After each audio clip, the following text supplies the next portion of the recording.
is our automated asset lifecycle management and two modules in particular.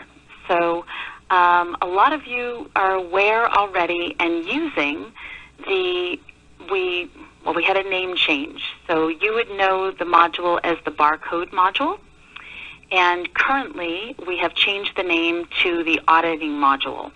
Well, we are in concert rolling out the auditing module as we speak. We thought it would be nice for everybody to just see how this interacts with the goods receiving module, and frankly, you can see a demonstration as well. And the second is goods receiving. So these are two modules. We will have demonstrations and a handful of slides. And with that, let's jump right in.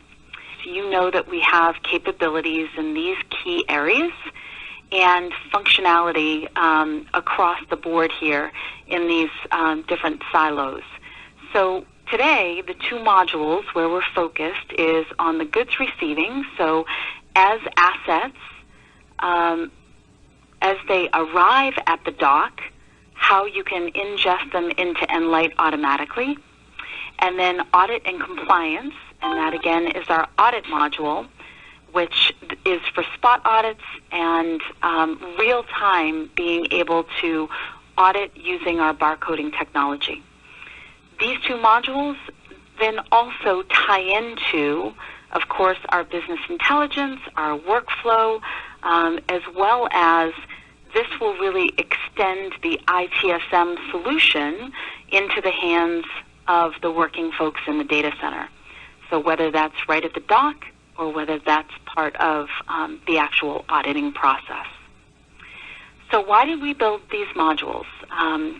Well, both of them were built with two of our largest customers, and I think at this point many of you are aware of who those customers are.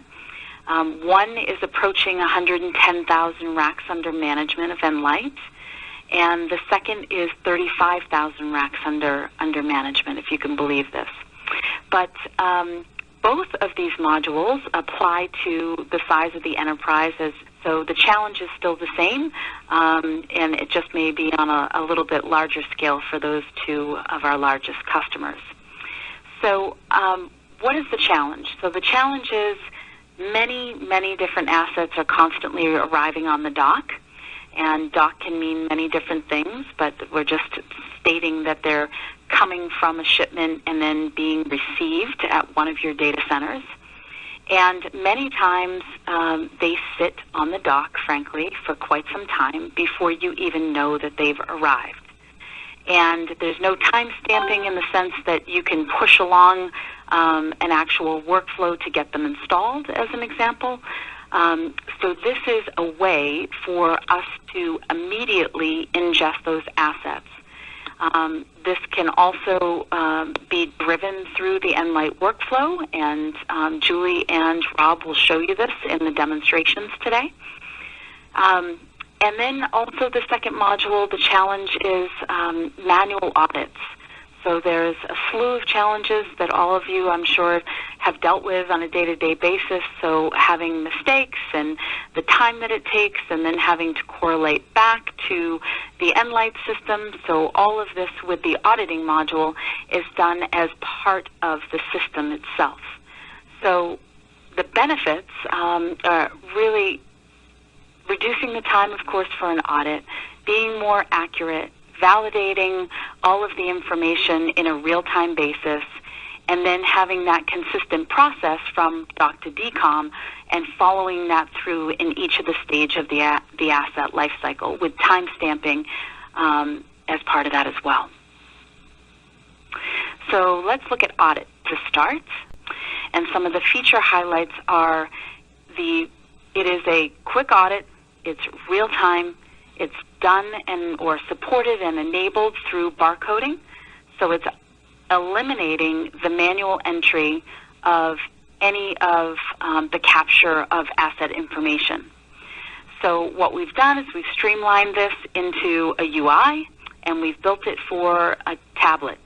And Julie also will show you our suggested tablets, etc. So this is fast and easy to actually navigate through, and you have the security and the logging information of who's done what. And then finally, the validation, which is done automatically within Nlyte, so that's why, again, it's real time. And then you can use your reporting engine of Nlyte from an enterprise standpoint in literally automatically through the reports. You can pull that data. With the existing customer base, and we do have quite a few customers that have purchased Nlyte Audit, the average is that by using the tool, they're finding 21% more assets. So the overarching benefits that we hope that you'll be seeing, so first of all is for compliancy, and this can be internal compliance or external, of course. So this is an easy automated way to create those types of reports, whether it's management reports or how you need to report back. This is helping tremendously with lost productivity, and so you don't have to have them manually recording all of this data, of course, and then re-entering it into Nlyte.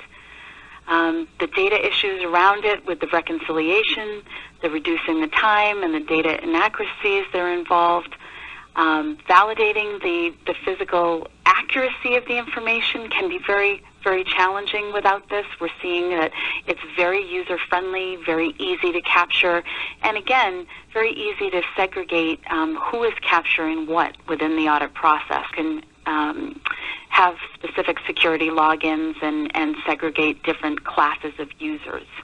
And then ultimately, of course, you can do this and be able to provide all of this audit information to financial management or IT management folks. We thought we'd share with you just some business processes visually of using Nlyte Audit. So first on the left-hand side, you have a planned audit, you kick off the request, assets are scanned, and information is verified in real time. You have the three different, we're calling them users of Nlyte, and again, you can assign these particular tasks to each of these users. So we can just take the main user that would just be going through a spot audit as an example. So they can scan an asset, they can verify a location, they can flag it, they can highlight it as incorrect information, but they can't make any changes within Nlyte. An advanced user builds on, of course, the user functionality or what is allowed within that user category, and then can edit the asset properties, rack positions, and then completion of an actual asset that is entered into the system. And then building on that is the super user. So that's where you could create a new asset and copy those existing assets into the system. And on the right-hand side, you can do that within a tablet for reporting or your reporting engine within Nlyte and segregate that information across data centers and, of course, across the world.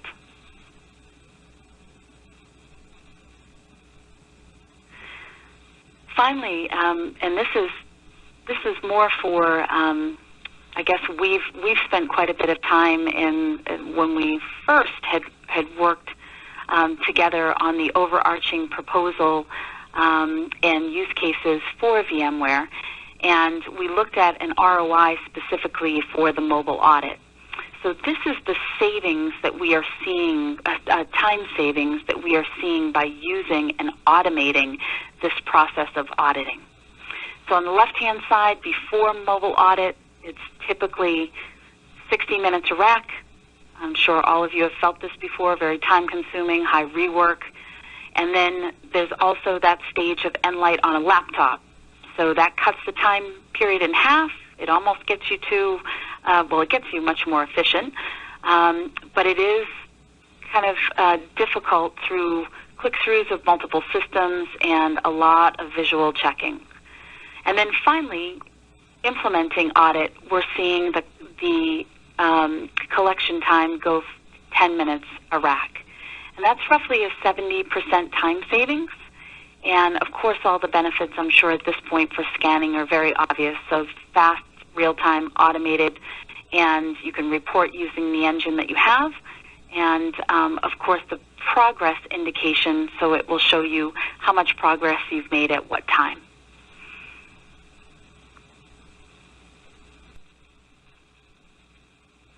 With that being said, does anybody have any high-level questions before seeing the demonstration as I pass things to Julie?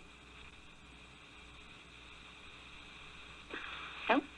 I don't think so, Julie. The thing to keep in mind, in our business, we actually do all the data center operations, but very often, I mean, it's a very frequent change environment. Yeah. And so, sometimes the most valuable app to a lab technician is simply an informational view of what's in the rack, Yes. And Understood. So his next step might be move, that kind of thing. Yes, absolutely.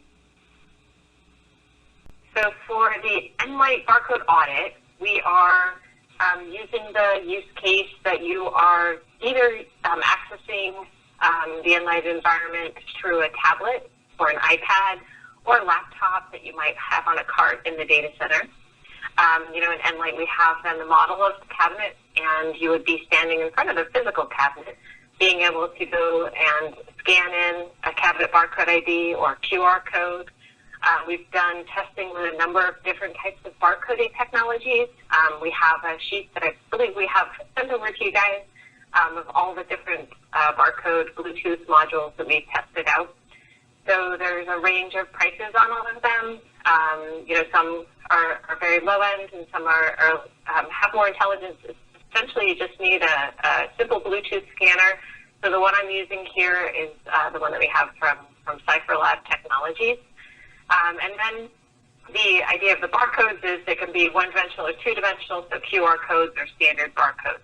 So this is just representative of a cabinet with a lot of assets and a lot of their barcodes within them. And so the interface here is for the barcode asset management. And as Julie mentioned, there are 3 different types of users right now.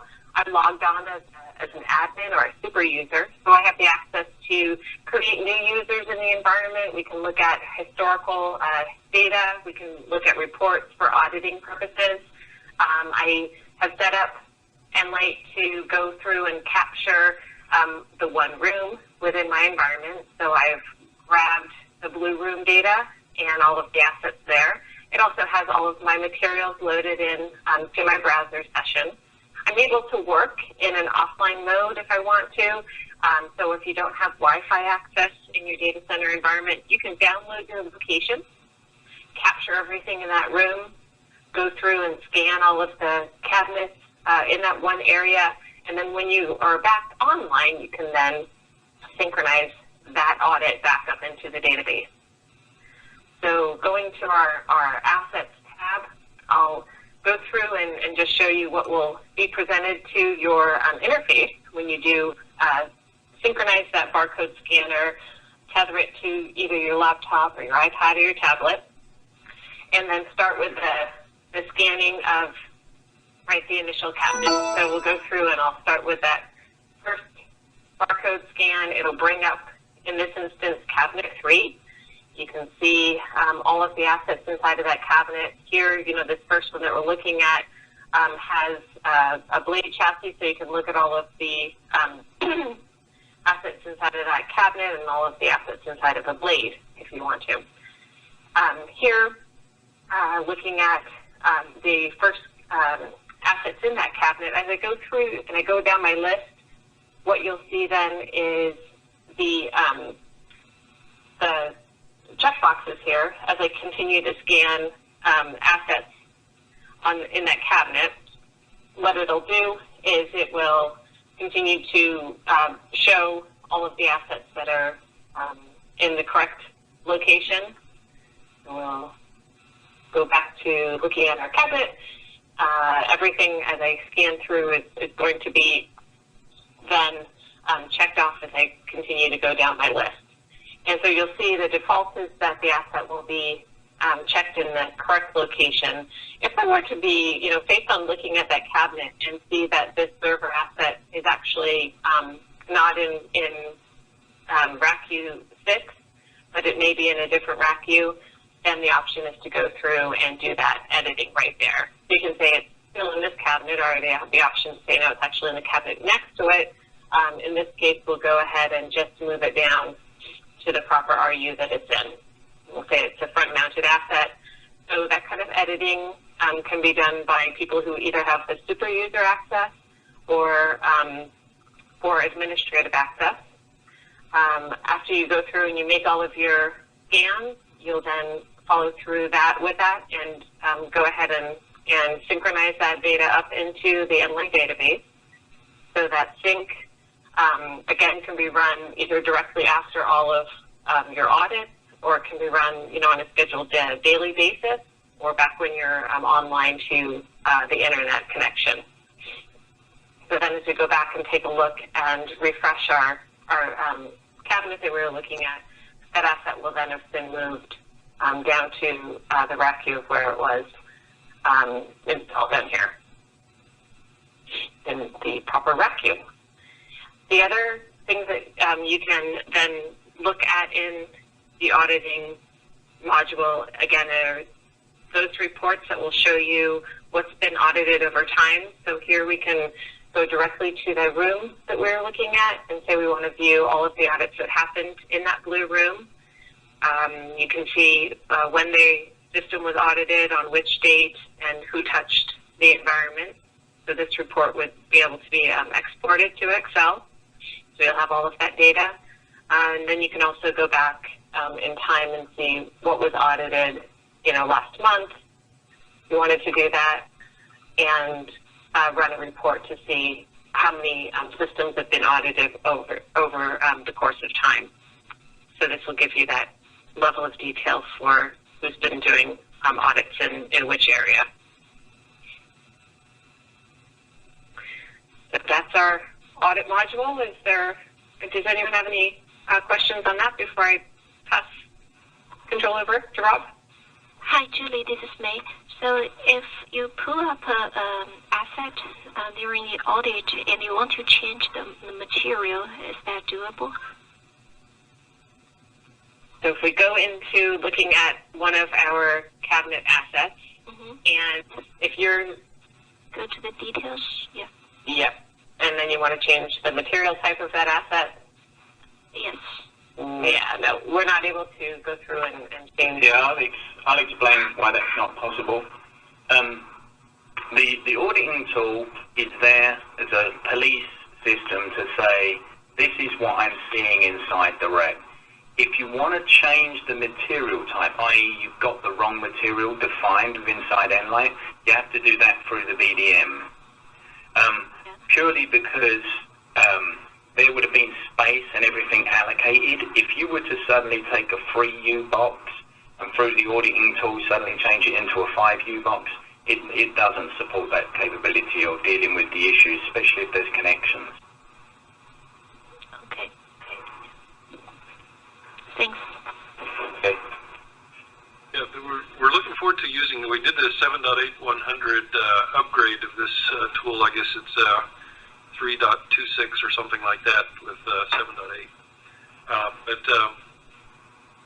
But it hasn't been used a lot here. It has to some extent in a few small sites, but not, say, at the larger sites. There's been some confusion actually about how to use it exactly, because everyone wants to use it in a more expanded mode, and perhaps we could follow up on those use cases as well. Maybe there's some insights that you have or some changes in the latest upgrade that we could leverage in respect to those usage scenarios. Yeah, and also another question is all the changes are limited to whatever attributes here, right? So, for example, cost center is a piece of important information for us. So, since we won't be able to change here, we need to go back to the web UI and make change from there. That's correct, because this is around auditing. Now, these are interesting things. When you're auditing, do you need to change the cost center while you're in the data center? Is that like a use case? Is that a business case that you might want to do? Yes. It is? Yeah. Okay. Yeah, I would like to let the lab operational guys to speak on that. Yeah, because these UIs have been there, and the way they've been enabled is really optimized around focusing the user on auditing and checking and aligning the positions of devices. But if when you're doing that, there is a case where you want to capture the cost center, or you might need to get the PO number or whatever at that point in time, let's capture that as a requirement and look at that. Yeah, and expanding on what May's describing there, we overuse the term cost center here at VMware. Really what we're getting at is tenancy. And as we have a lot of tenants, and so it is actually beneficial at, standing in front of the cabinet to, set tenancy information. We'd really like to map that onto, move away from the cost center construct and move into your business group type organization. And that way, looking at a cabinet, we could say, well, this cabinet, the equipment there should belong to the performance team as opposed to, the view team. And that's very easy to see if you're standing in front of the cabinet, that kind of thing. Gotcha.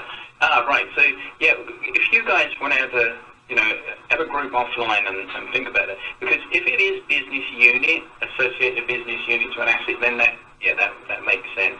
That, again, if you can define exactly what you think would help while you're doing that auditing and these pieces, that would be great, and let us know. Okay, thank you. The receiving module, and the receiving module is very similar to the barcoding module, or the auditing module, should I say. It uses the same, again, platform agnostic. You can run it on a tablet, tethered to a Bluetooth scanner, or you can run it on a laptop tied to a scanner. Really gives you the benefits of being able to capture information through its UI. And it has been focused purely around the acceptance of two parts on a delivery. So it's either the delivery of devices that from ITSM have been created inside Nlyte and are waiting shipment.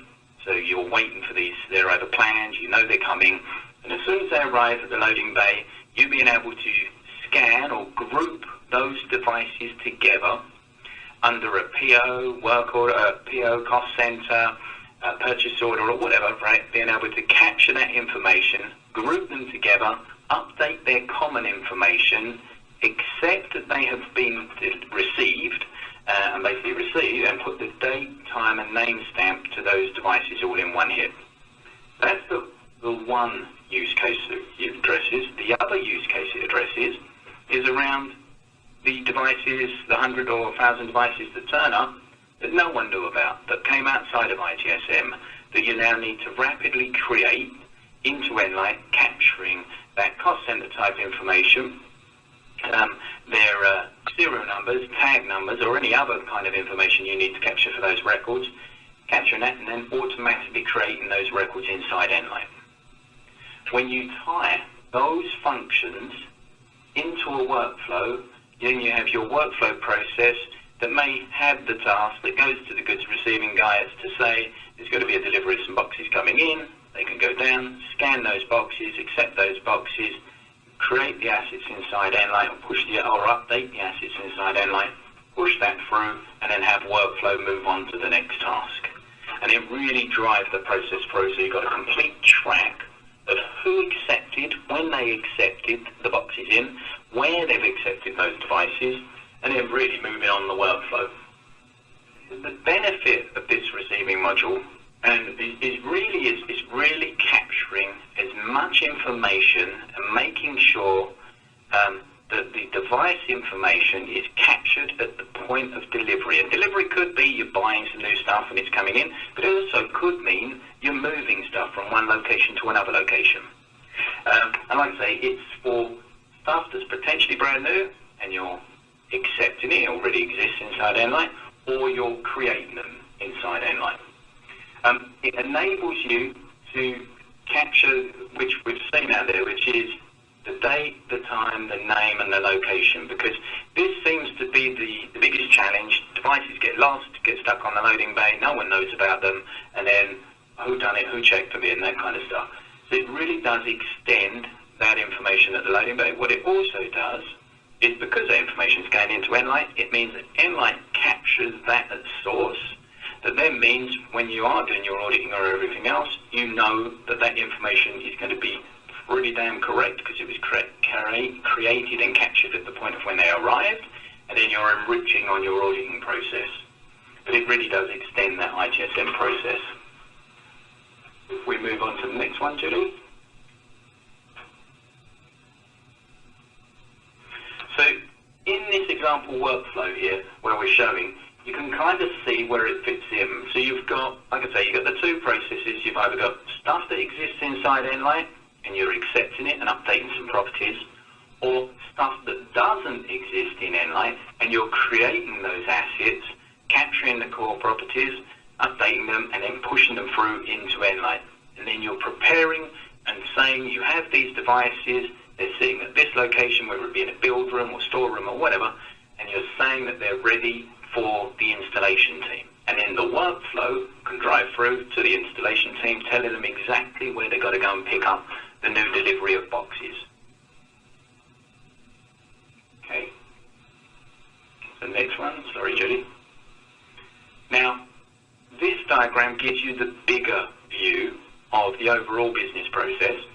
And what this shows, when you have goods receiving, if we're looking at, say, a potential delivery that's being created, the records are being created inside Nlyte, so they're at a planned stage, they're in a pre-procurement or procurement stage, you can capture everything from the shipping, from the minute they arrive, so the who accepted them in, the date, the time, and everything else, through passing that information and sharing it to the rack and stack team, the rack and stack team doing their work and installing the servers and everything else, and then passing that information on and capturing it, all the way through the auditing and the lifecycle using the audit system, all the way through to the end of its life, through to decommissioning. So actually, as it leaves the data center, passing it on to be destroyed or wherever you want to store it.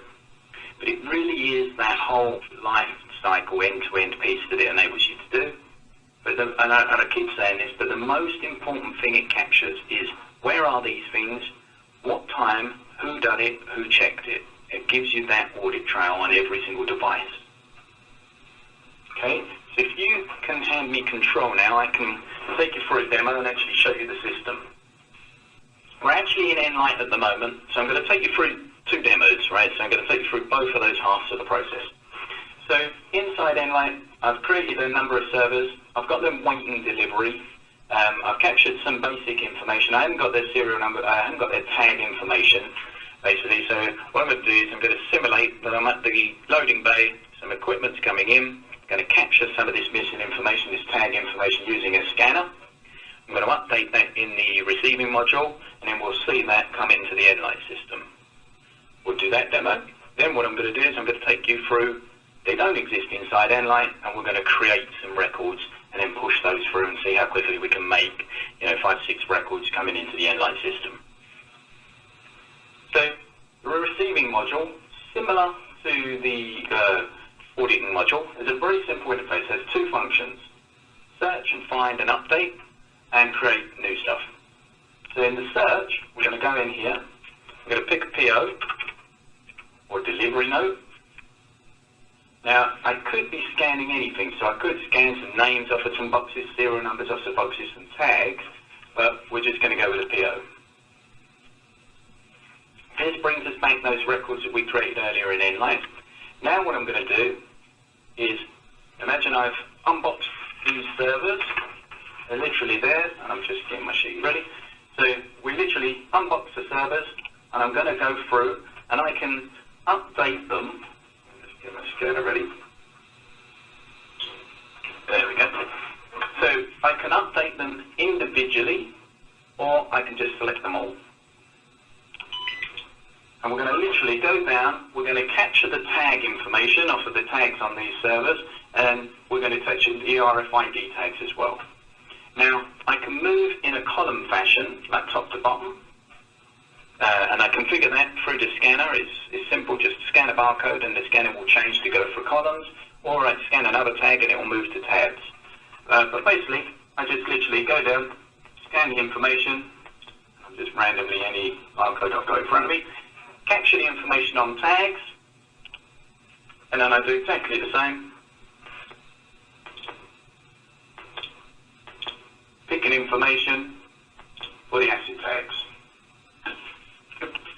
Now, I can also, under the common properties, if we select all of these devices, under the common properties, at this point in time, I could go through, I could capture the PR number, I could potentially capture the cost center, I could change it to what you would know, and in this system we do capture what you would call a cost center, the business group. So I can associate it to the business group to say it's for this particular business unit, this delivery, it's in this location, but what I'm going to do now is I'm just going to say we've received it. So we've updated all of those properties and we've received. Now I'm going to push that through, and it's going to validate and it says everything is good. If you have policies enabled inside Nlyte to say, oh, no tag number or serial number must be unique, or name must be unique, Nlyte would have thrown an error as we scanned that value into the field. There would have been a little X come up next to the field and tell the user they've got something wrong. But once we've done that, that's scanned, updated those records, and if I rerun this search, we'll see now all our information sitting inside Nlyte. So that's us accepting existing equipment that's been created, ready and waiting delivery inside Nlyte. So the next scenario, I'm going to walk us through. Look at that. Get in again, and we hit create.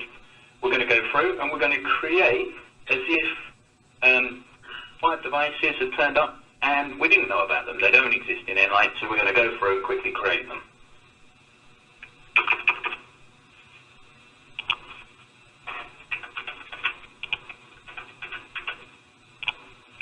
Through, pick business unit,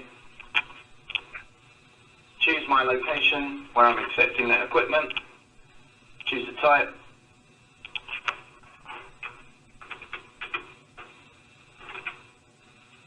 go through, pick my device that I want to put in, I'll just get a nice modern one.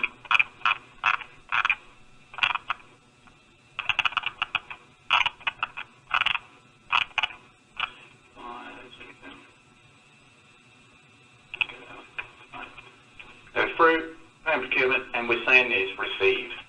What I now need to do is how many devices am I accepting in. So we've got 4. Now I could go through and individually capture this against any one of these records. So I could capture a different cost center, a different PO against each row. But I'm going to put it across them all. I'm literally going to go through again with the scanner. And we're going to create the records.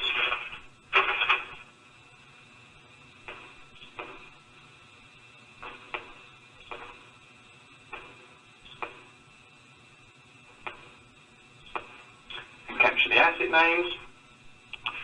And at this point we might as well capture the tags.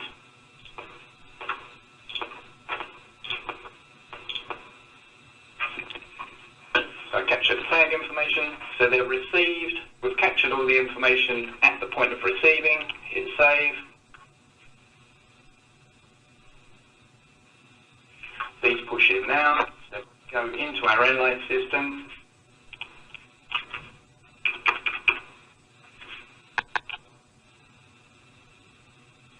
We'll see that our records have been created, they're received, and the information that we captured through the scanner is now created inside the system. So you could do 400, 500, it doesn't matter. It can take up to 250 in a single scan hit. So you can literally unbox a load of servers, scan all that information, capture it, put them into Nlyte, and have it rapidly created there and then at the point of delivery. And that's really it. They're the 2 use cases. Updating stuff that you've already made i.e. we've read from the CMDB, or you've created the assets inside Nlyte already, and you're capturing the information and accepting them at delivery, or, as you've just seen, you're creating them at the point of delivery. Great. All right, any questions, or you want to go back on anything, or see any of that again? Hi, Rob, can you go back to that goods receiving module? Yeah. Thanks. Yeah, so when you create a new asset, or I mean a group of assets, under the material type. Yeah. Let me just get it. Just made it. One. All right, there's that. Yeah, can you put drop? Since hold up, can you display that drop-down list? So, are the types, are limited only to the ones showing here? Server net. What if we have a power strip type or UPS? Currently, we've masked out infrastructure modules. So when I say it's masked out, what I mean is hidden. It will do it, but it's hidden out. The reason we've hidden it out is because we're focusing mostly on the IT side of delivery at the moment.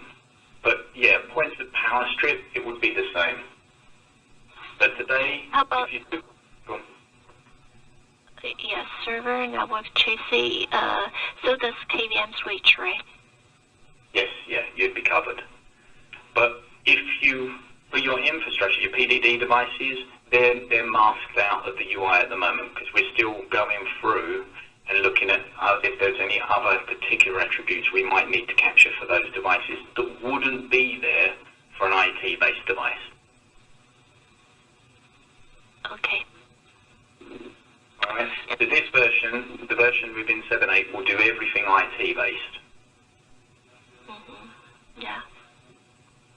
Thanks.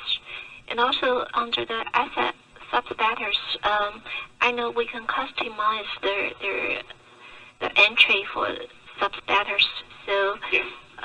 we're gonna use that.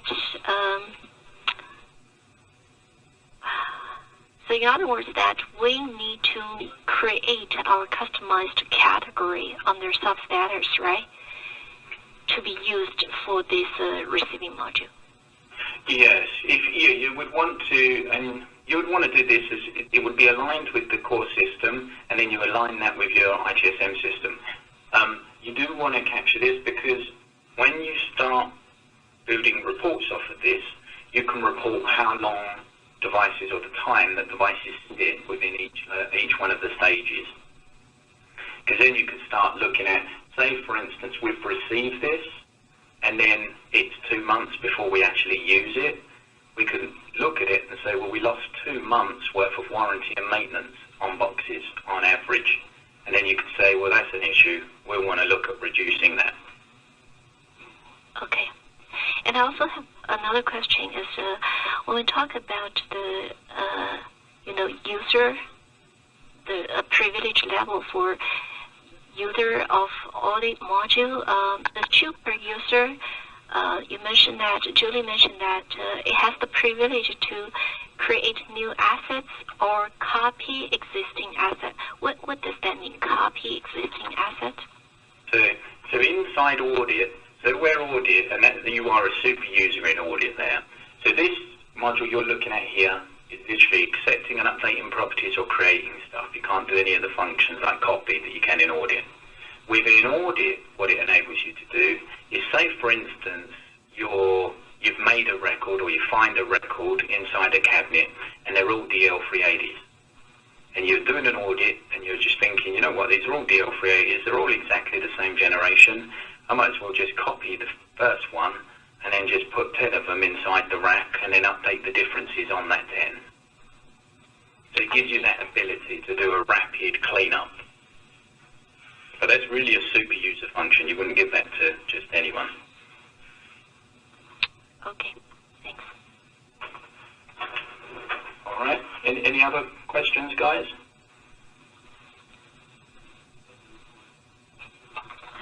Appreciate that, Rob. Travis is on the line. He's actually written a very similar application that we've integrated with Nlyte here. Things are always customized to your business when you're writing your own. Yep. But I can see how a lot of this is similar, and it'd be interesting to try to map this onto our business processes and just experiment with it. Yeah, do a gap analysis. Tell us if there's something missing. I noticed you wanted power strips, but like we said with the audit, do the gap analysis, have a look at it, let us know if there's something missing, if there's a property we should be capturing. We've built this for speed. We try, as you've seen, it's pretty quick. We built this to enable you to do stuff as fast as possible in a automated way as possible using scanners and stuff. But I mean, if there's a field missing or there's a property you think would help or should be captured at that point, just let us know. Sure. Yeah, it's very difficult to write something that works for every business globally, because even receiving departments are different internally, even within our company. Some teams receive equipment already unpacked and asset tagged and so forth. Others just simply receive a box, so Yep. Both of those items have to be tracked. I mean, boxes have to be placed somewhere and found again, so it's very difficult to make a one-size-fits-all solution. Yep. Believe me, I know. What we're trying to do is give you as much as we can. And if there's fields on here, like I said, if there's something missing, we'll try and get it in there. But really, we're trying to give you a tool to really help you get things in and get that data correct at the point of delivery. Sure. Thanks again for your time today. We appreciate your time. Thank you. Thank you. Thanks, guys. Thank you. Bye.